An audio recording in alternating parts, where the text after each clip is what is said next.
देखते ये भिडटी आमर उपमुख्यमंत्री प्रभाती मैडम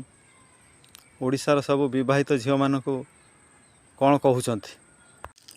भिडटी शेष पर्यंत देखूँ मझिरू स्किप करूँ ना जहाँद्वारा भिडटी कौन अच्छे आपण मैंने जापर एवं भिडटी गोटे लाइक एवं शेयर करूँ जहाँद्वारा ओडिशार सबू विवाहित झील मान पाखे पहुँची पार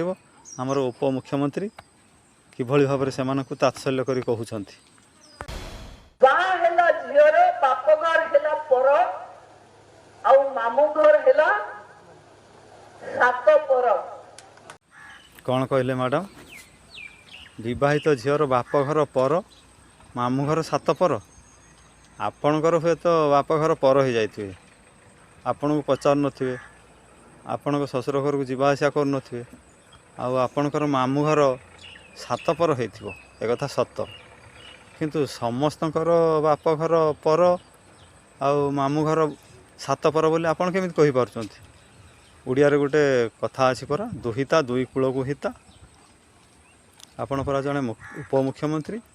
आपण को मुहरे कौन एभली कथा शुभा पाउछ आपणकर परा दुईटी झील अछंती आपण जतले दुईटी झील बाहागर करिवे सेतेबेले बोधे तांको ससुर घर को जीवा आसा करिए नाही कि सेमाने आपण को घर को आसीबेनी कारण बाप घर तो पर से केमी आसवे मु ठीक कहल ना ओडिशावासी।